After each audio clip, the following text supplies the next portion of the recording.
సత్య సంపూర్ణుడా ఇశ్రాయేలు స్తోత్రములపై ఆసీనుడా యేసయ్యా నా స్తుతుల సింహాసనం నీ కోసమే యేసయ్యా మహామహిమతో నిండిన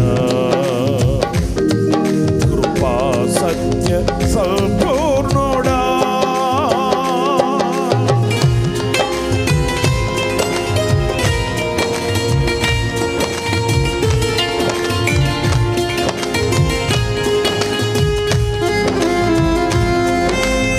చప్పట్లు కొడదాం.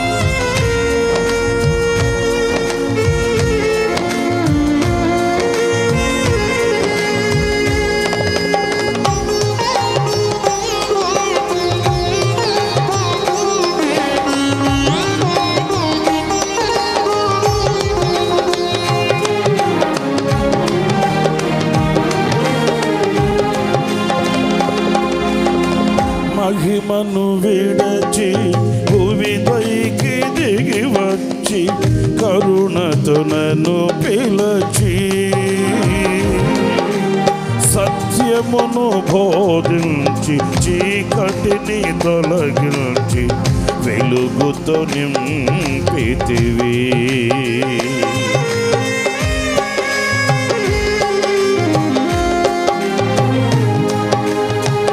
మహిమను విడచి భూమిపైకి దిగి వచ్చి కరుణతో నన్ను పిలచి సత్యమును బోధించి చీకటిని తొలగించి వెలుగుతో నింపితివి సదయుడవై నా పాదములు తొట్టిల్లనివ్వక స్థిరపరచి నీ కృపలో నడిపించువాడవు సదయుడవై నా పాదములు తొట్టిల్లనివ్వక స్థిరపరచి నీ కృపలో నడిపించువాడవు మహామహిమతో నిండిన కృపా సత్య సంపూర్ణుడా ఇశ్రాయేలు స్తోత్రములపై ఆసీనుడా యేసయ్యా నా స్తుతుల సింహాసనం నీ కోసమే యేసయ్యా మహామహిమతో నిండిన కృపా సత్య సంపూర్ణుడా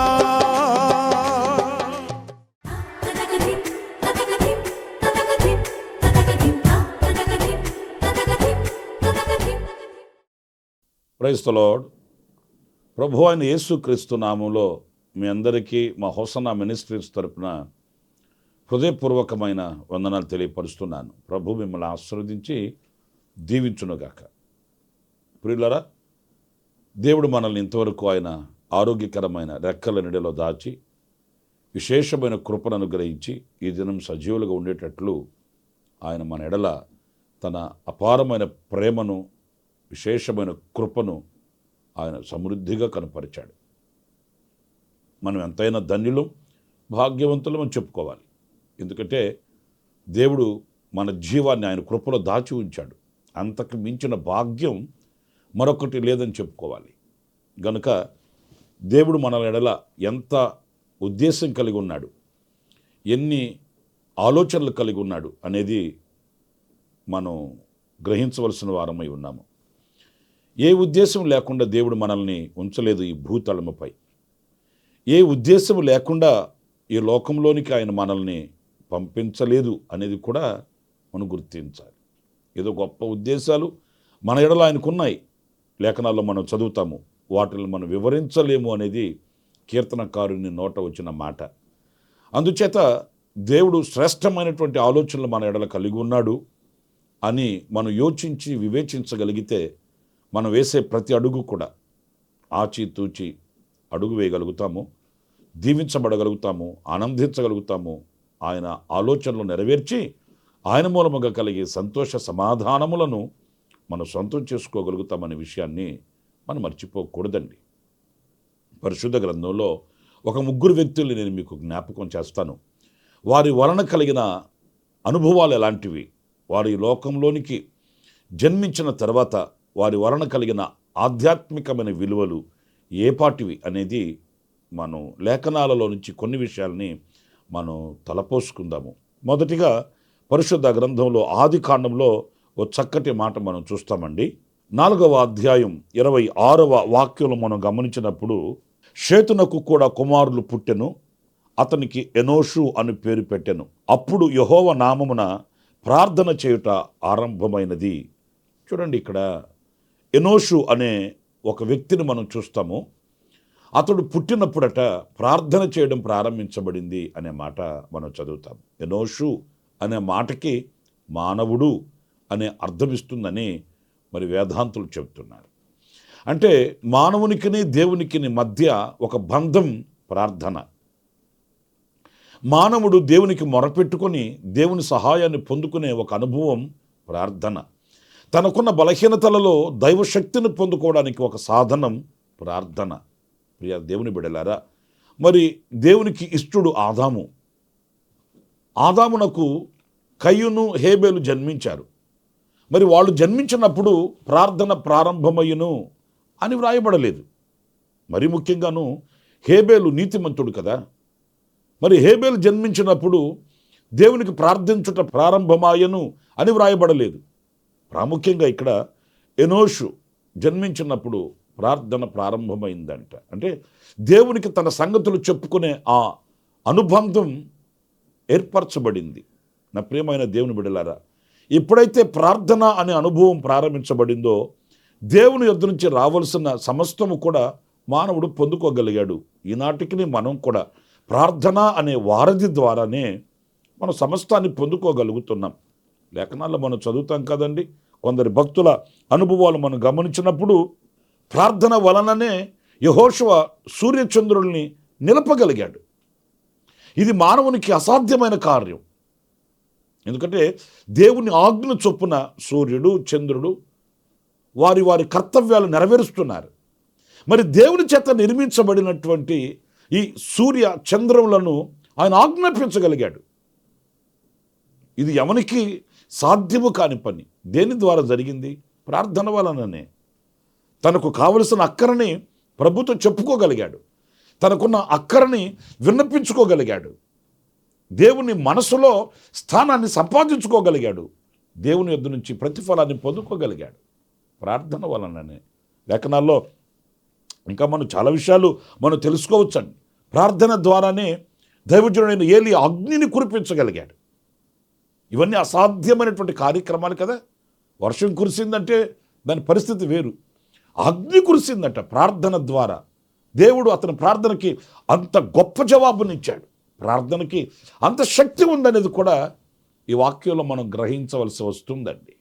ప్రార్థన ద్వారా యెహోషువ సూర్యచంద్రులను ఆపితే, దైవజనుడైన ఏలియా అగ్నిని కురిపించగలిగితే, రాజైన హిజ్కియా ఆయుష్ను పొందుకోగలిగాడండి. నా ప్రియ దేవుని బిడ్డలారా, ప్రార్థనలో ఎంత శక్తి ఉంది. ప్రార్థన ద్వారా దేవుని యొద్ద నుంచి ఎలాంటి కార్యాలు మనం పొందుకోగలం అనేది ఇక్కడ మీరు వివేచించండి. మనమేమో చిన్న చిన్న విషయాలకి ప్రార్థన అనుకుంటాము, కానీ మనకు అసాధ్యమైన వాటిల్లో కూడా దేవుని యొద్ద నుంచి మనం పొందుకునే ఒక అవకాశం ఉంది. అది ప్రార్థన ద్వారా. మరి మరణం నిరర్థకమైంది. హిజ్కియా జీవితంలో ఆయుష్ పొడిగించబడింది. చెరసాలలో పేతురు బంధింపబడ్డాడు. సంఘమైతే అత్యాసక్తితో ప్రార్థన చేస్తుందంట. ప్రార్థన ద్వారా చెరసాల పునాదులు కదిలేయండి. ఏదో అధికారులకు దయ కలిగిన జాలి కలిగిన మనసు పుట్టింది, లేకపోతే అతని మీద కరుణ చూపించారు అని కాదు. చెరసాల పునాదులే కదిలే. అంటే పునాదుల్ని కూడా కదపగలిగిన శక్తి ప్రార్థనకు ఉందండి.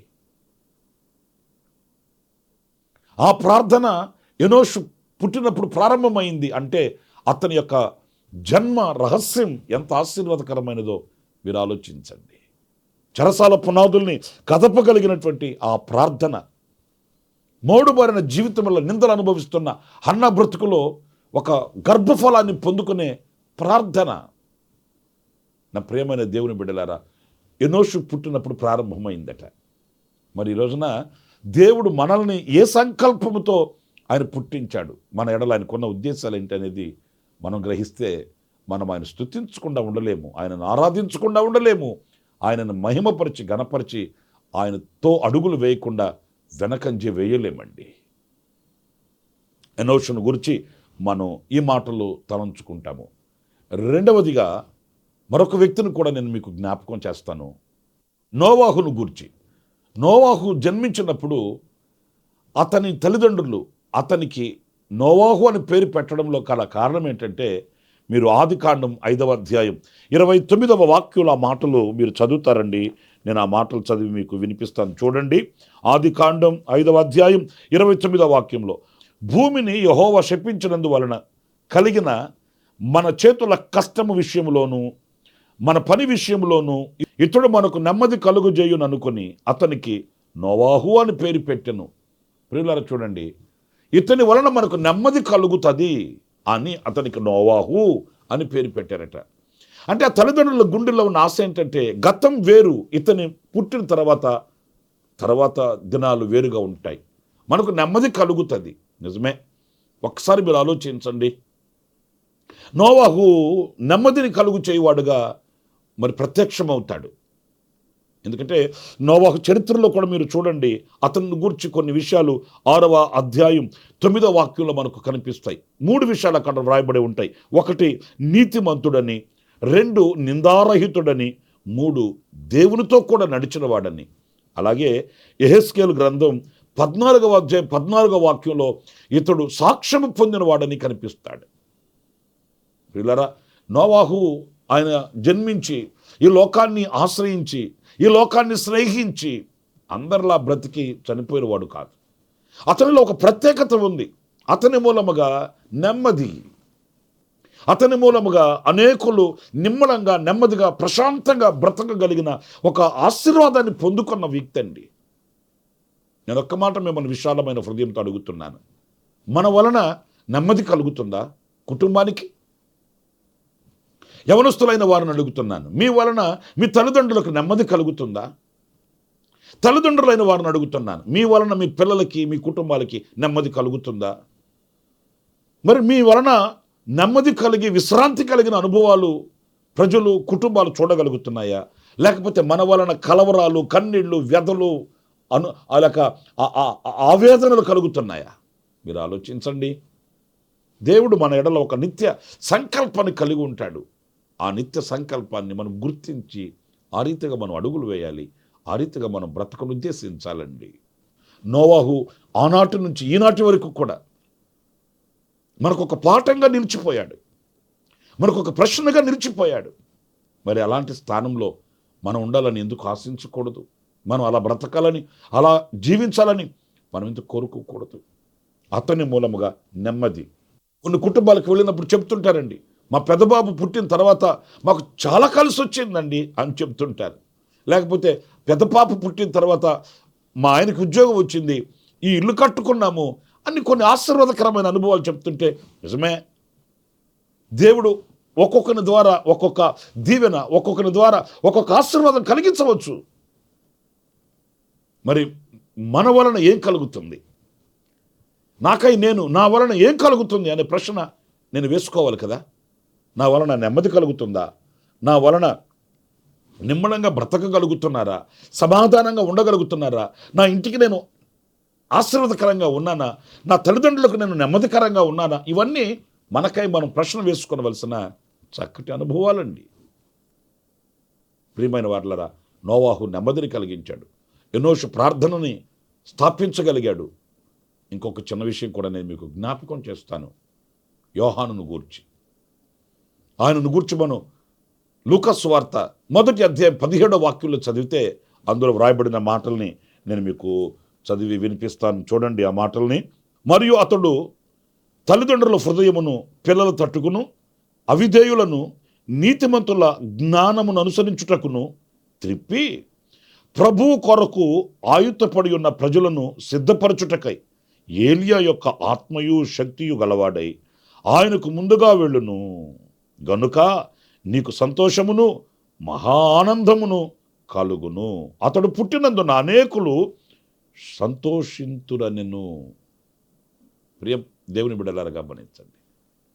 దైవజనుడు యోహాను పుట్టినందువలనట అనేకులు సంతోషిస్తారంట, అనేకులకు ఆనందం కలుగుతుందట.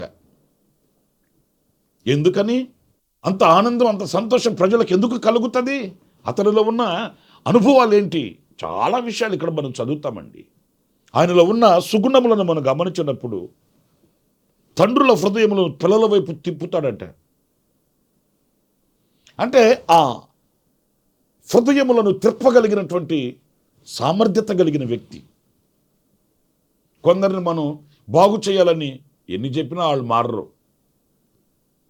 ఎందుకు మారరు అంటే ఆ చెప్పే వ్యక్తి మాటలకు విలువ ఉంటే కదా, ఆ చెప్పే వ్యక్తి గుణగణాలు మంచివైతే కదా. ఇప్పుడు ఒక బిడ్డకి తండ్రి బుద్ధి చెప్పాలంటే ఆ తండ్రి సత్ప్రవర్తన గలవాడే ఉండాలి కదా. తండ్రి సత్ప్రవర్తన లేకుండా కుమారునికి ఏం చెప్తాడు? ముందు నువ్వు చేయవయ్యా బాబు అంటాడు. ఎప్పుడు ఎదుటివాడు చెప్పిన మాటలకి విలువ ఉంటుందంటే చెప్పే మాటకి తగినట్లుగా ఆ చెప్తున్న వ్యక్తి నడిపించబడ్డప్పుడు. మరి నేనంటాను, దైవజనుడైన యోహాను తండ్రుల హృదయములను పిల్లల వైపు త్రిప్పగలిగిన వాడు అనంటే ఆయన మాటకి అంత విలువ ఉంది. అలాంటి ప్రవర్తన కలిగిన వాడు గనుక ఆ సామర్థ్యత ఆయనకి కలిగింది అనేది ఇక్కడ మనం గమనించాలి. రెండవది, అవిధేయులను నీతిమంతుల జ్ఞానమును అనుసరించుటకు. అవిధేయులైన వారిని నీతిమంతుల జ్ఞానమును అనుసరించుటకు తిప్పువాడంటండి. అంటే మనుషులలో ఒక పరివర్తన కలిగించేటట్లు అతని సత్ప్రవర్తన, అతని మాటలు, అతని తీరు కనిపిస్తుంది.